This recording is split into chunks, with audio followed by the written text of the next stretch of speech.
Welcome to the Bookshop at the End of the Internet. This podcast is dedicated to helping book lovers discover new authors. Like all the best bookshops, this podcast is filled with all kinds of books and all kinds of authors. So tune in, browse around, find a new author, and discover a new favorite book at the Bookshop at the End of the Internet. I'm Stacey Horan, author, book lover, and host of the Bookshop at the End of the Internet. This is episode number 164. For more information about this or any of our episodes, go to my website, staceyhoran.com. If you enjoy the podcast, leave us a review, like us on social media, and share us with your friends, family, and fellow readers.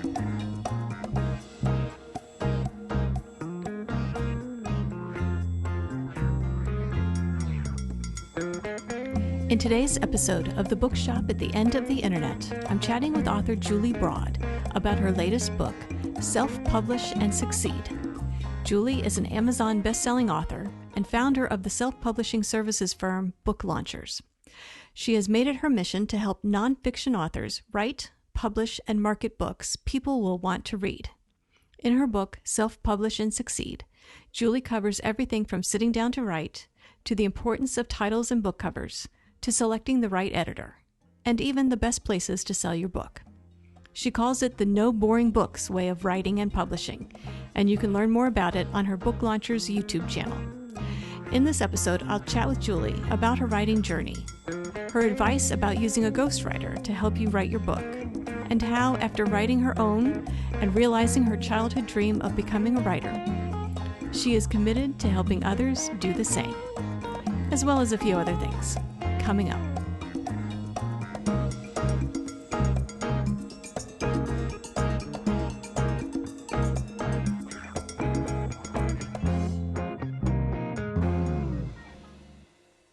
Julie Broad, I want to thank you very much for joining me today on the podcast. Thanks for having me. I thought what we could do today is start by talking about your new book, Self-Publish and Succeed. If you don't mind, tell us a little bit about this book and what inspired you to write it. Yeah, I mean, the subtitle kind of tells you a little bit about it. You know, it's the no boring books way to write a nonfiction book that sells. And it was really inspired by my team at my company, Book Launchers, because we really focus on helping authors write books in the nonfiction space where they share their expertise that are interesting, that are engaging, that are almost like fiction. You know, they're page turners. So people really want to read them, not feel like I need to read this just to learn the tax saving advice that this person has. So we put a lot of heart and soul into our process to help people write books that are engaging and educational and, to entertain people while they read. So that's why I wrote it, was to take our whole process and what we've put into, the hundreds of books that we've worked on and help other people write books that are positioned for marketing, but also positioned so people want to read them and then tell others about them.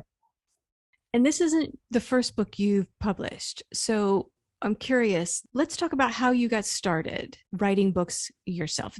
Did you always want to be a writer? Is this something you've always wanted to do? Yeah, it's funny because as a little kid, I used to write all the time as a hobby. And I think by grade 3, I had half a dozen short stories published and little things like that. But as I got older, it's amazing how teachers can impact you in good and bad ways. And I had a teacher, an English teacher, who was insanely critical, and it made me feel like I was a terrible writer. And there was no point in pursuing anything writing related because, I couldn't get higher than a C. So I obviously wasn't cut out for writing. And so that was really deterring for me. And and people also said, oh, writers don't make any money. So I went to business school. But I started a real estate newsletter. I became a real estate investor, started investing in 2001. And I started a newsletter, which kind of got me back to writing. And I loved it. I just shared all these stories of crazy things that happened. And it started to get traction. And I eventually started a training and education company where I started a YouTube channel, and just like little pieces here and there kind of went into place. And I got introduced to the editor at Wiley in Canada, which is where I'm from originally. I live in Vegas now, but And they said, oh, hey, like, you're interesting. Have you ever thought of writing a book? And I was like, well, actually, I have this idea.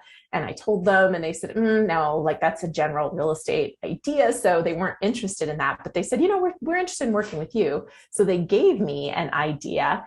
And so we built this proposal together. So very unusual process.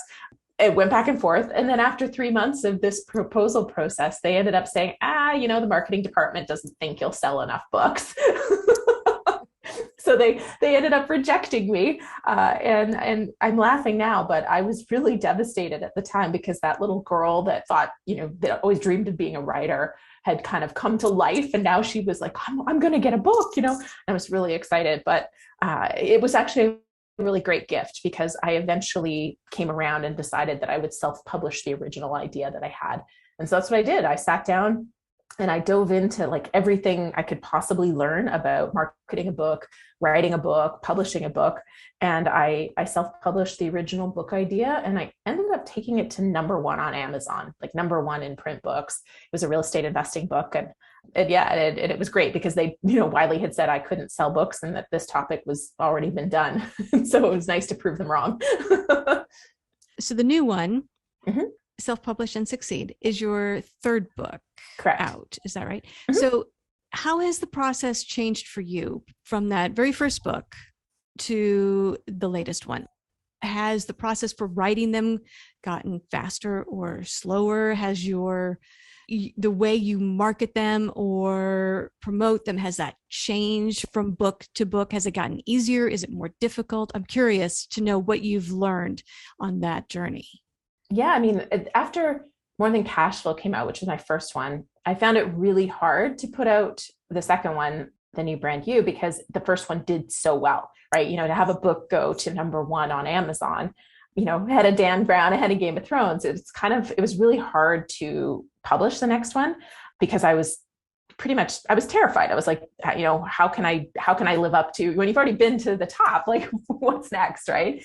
And so it was hard to put out the second one, but it actually worked out great because I was pregnant when it launched. I was too tired. I was sick. I really didn't care. So by the time that book came out, I was not really into it. So it was kind of nice to take that pressure off, is what I'm trying to say, because the third book coming out, it didn't have to live up to More Than Cash Flow. It was more like I was more concerned about the quality of the book.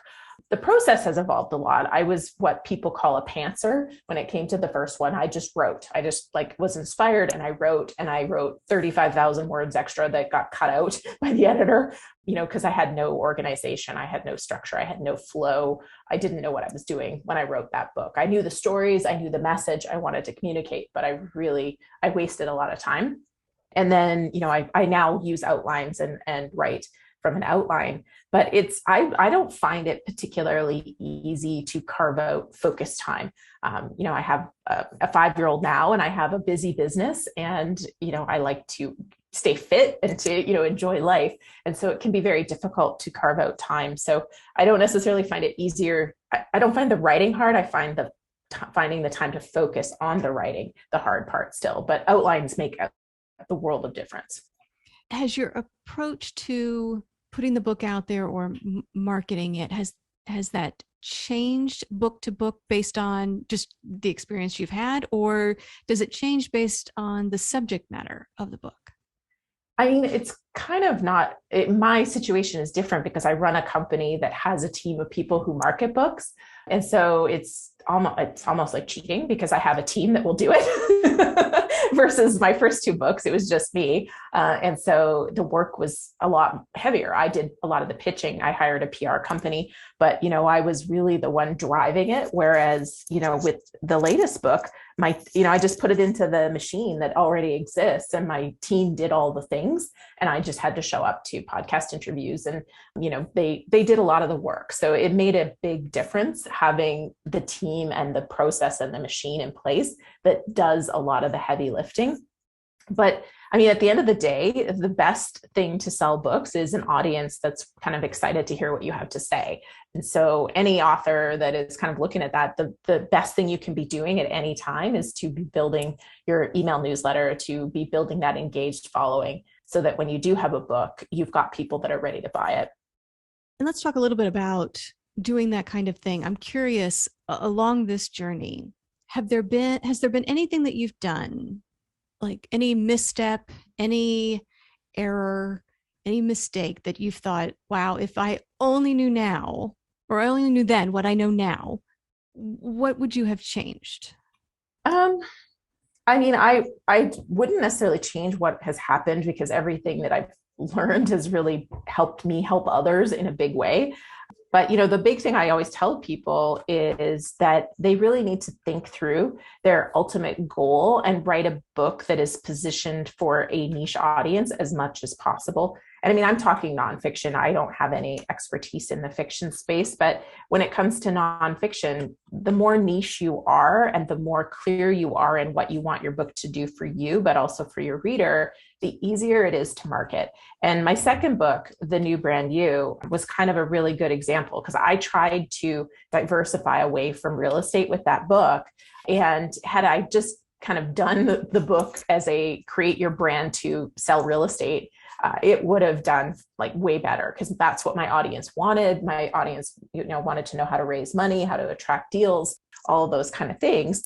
But I wanted to kind of move away from real estate. So I tried to kind of bridge the gap versus going niche. And it wasn't, I mean, I didn't promote it very hard for a variety of reasons, but my original book that was very niche focused still sells to this day because it was niche and it solves a problem versus The New Brand You solves a problem, but for a too general of a market.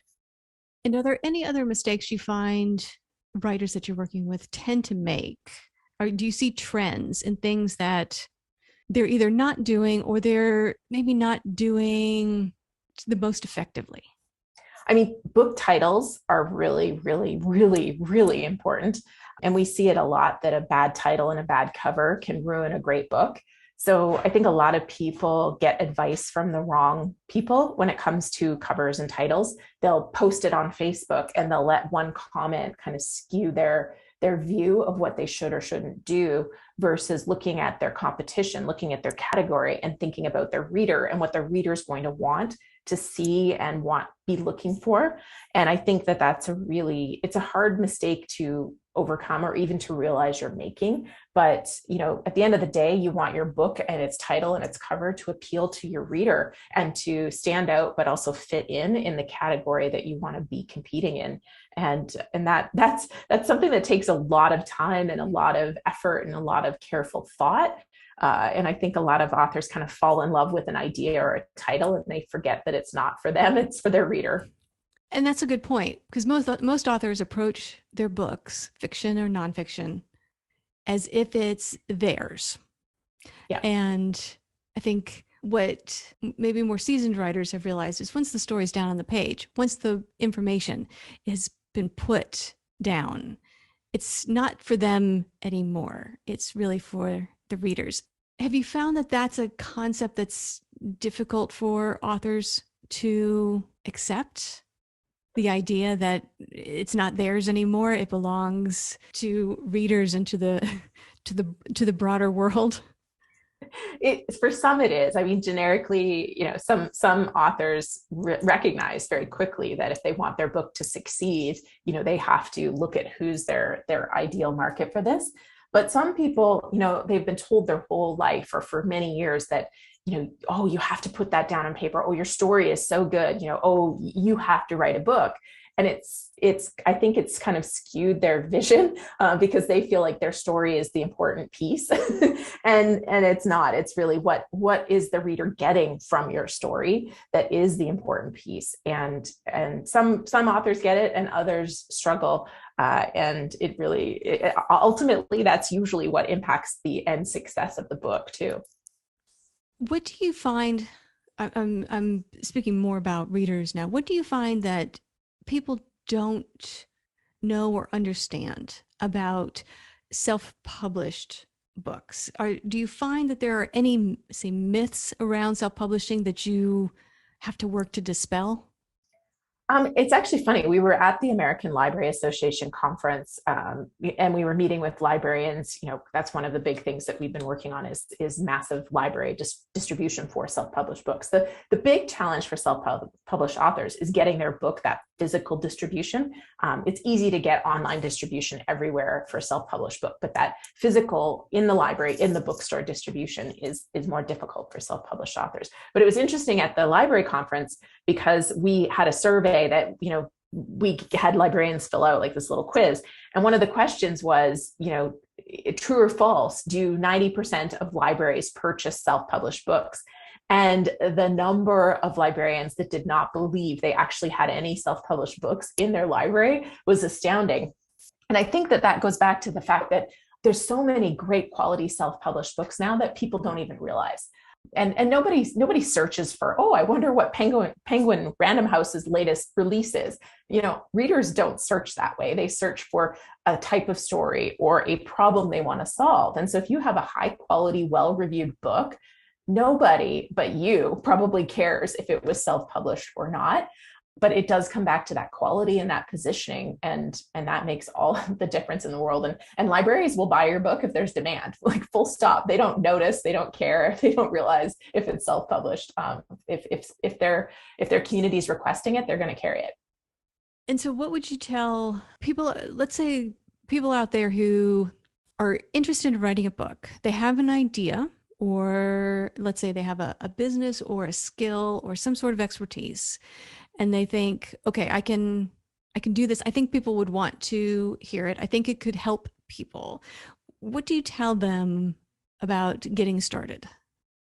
Yeah, I always start with who is that reader and be very specific, like know what they're thinking about in the middle of the night, like what's waking them up.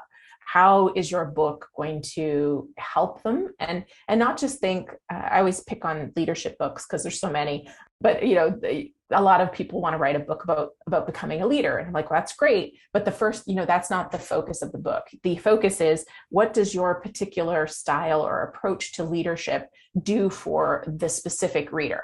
So that's where you want to go very niche and be like, okay, my brand of leadership is for people who are managing people who are older than them. Like it's a millennial guide to managing people with seniority or something like that. And then when they do that, how does this happen? Okay, now you're going to have the respect of the people that you're managing. Now you're more likely to advance in your career and get raises. And so it's really diving into that outcome of the outcome, but for that specific reader. And so it really requires knowing where you want to go with your book and who you want to help, and not being afraid to go niche, because a lot of people, they look around and they look at the top sellers and they're like, well, Malcolm Gladwell has a book that's for, a bigger audience. And it's like, yeah, but he has a big audience. you need to have that audience, and you're only going to find that audience if you solve a specific problem for a specific person to begin with and expand from there. On this writing journey for you, what have you found to be the biggest surprise about it? Oh, that's a good question.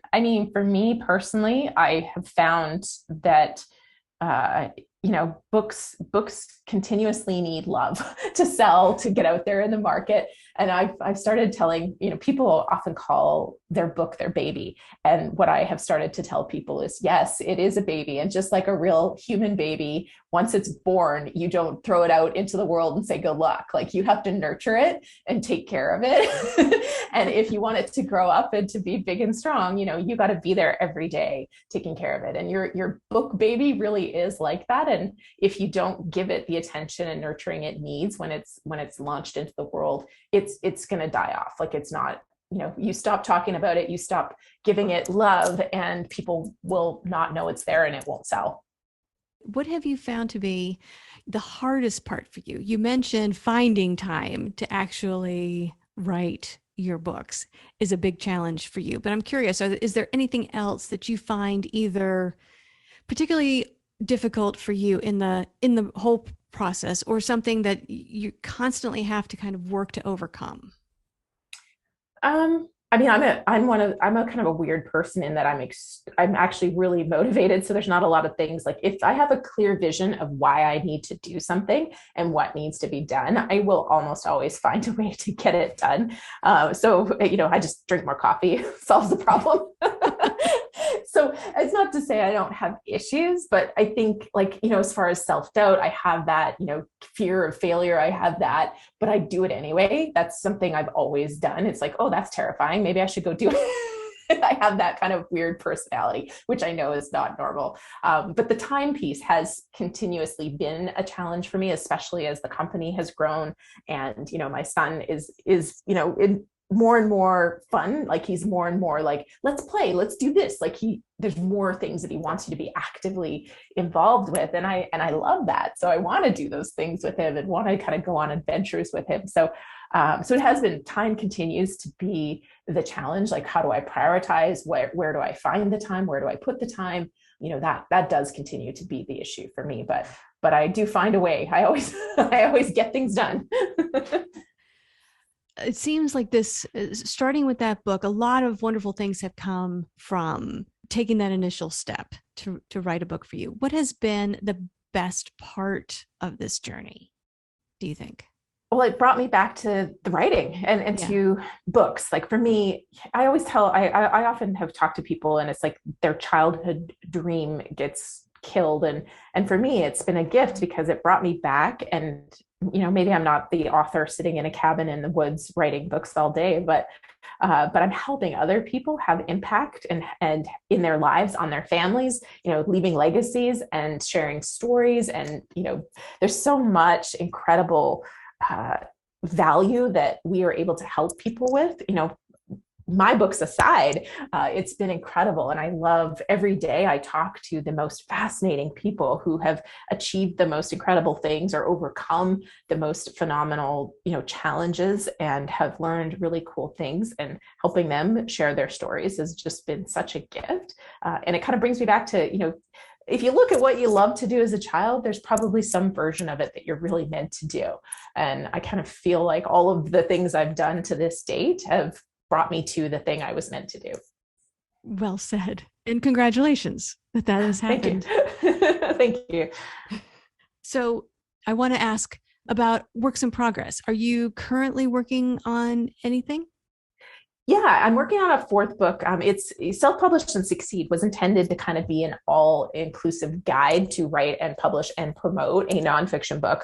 But that was going to be way too big of a beast. Like I was going to be entering Tim Ferriss's, 4-hour work week or whatever, 4-hour body territory. Like it was going to be huge. So I cut it in half. And so the next book is all about book marketing for nonfiction authors. And I got about halfway through writing it, and I realized that I have a team of writers at Book Launchers, and that they would be better suited to take my video scripts, to take my ideas, to take my content and finish the book. And so the book, where it took me 9 months to get it half written, after 4 weeks, the book is almost done. Wow. Well, let's talk a little bit then about the idea of ghostwriting, the process of doing that. What was that like, turning your ideas over to someone else and then having it returned to you in book form?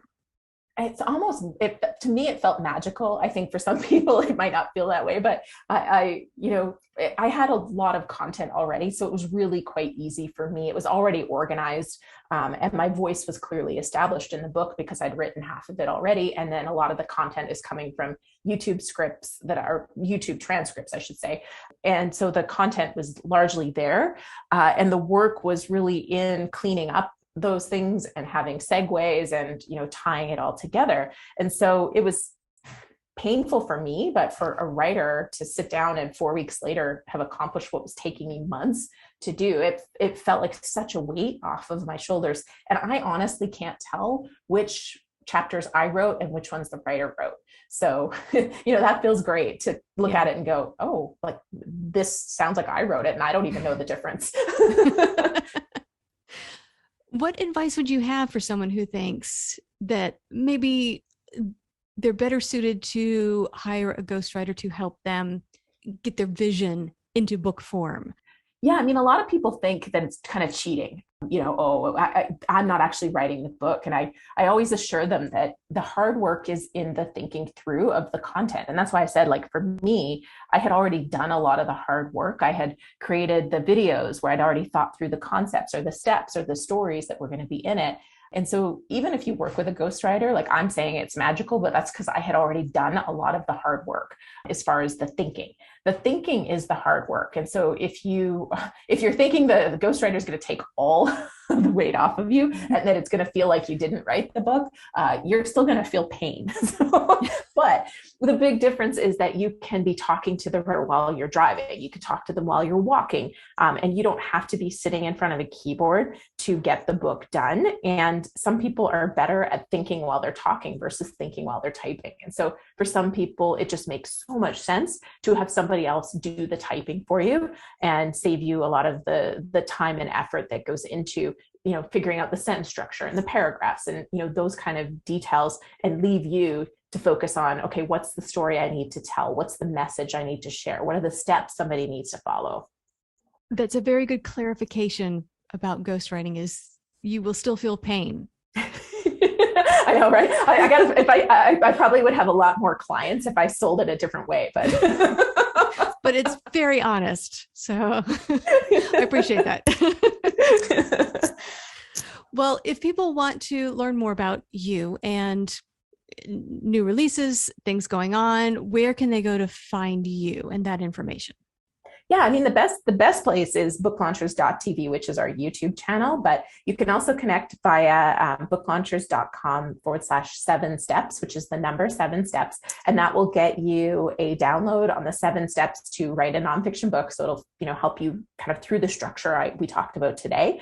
And you can, once you get that, you'll get my email address and you can just hit reply with any questions or comments you have for me. Wonderful. And if they're looking to purchase a copy of Self-Publish and Succeed or your other books, where can they go to buy them? Everywhere books are sold: Amazon, Barnes & Noble, Chapters, all the places. Wonderful. Well, Julie, I want to thank you very much for joining me today on the podcast. And I want to wish you luck with Self-Publish and Succeed and your new work in progress. We'll look forward to that. So congratulations on everything you've accomplished so far, and best of luck with the rest of your writing journey. Thanks, Stacey. The Bookshop at the End of the Internet is a podcast dedicated to helping book lovers discover new authors. Like any good bookshop, this podcast features a wide variety of books by the equally varied and interesting authors who felt compelled to write them. This podcast gives you a chance to meet these wonderful writers and discover your next must-read book. Listen to the authors describe their books and tell you their stories in their own words. My interviews feature books from all genres and authors from all walks of life, including those who are indie published, as well as those published by small presses and large publishing houses. Looking for unique, not so easy to find books for yourself, a friend, or a book club? Tune into this podcast and find your newest favorite author, or maybe a soon-to-be bestseller. This podcast, like all the best bookshops, is filled with all kinds of books and all kinds of authors. Tune in, browse around, find a new author, and discover a new favorite book. You never know what treasures you might find in the Bookshop at the End of the Internet.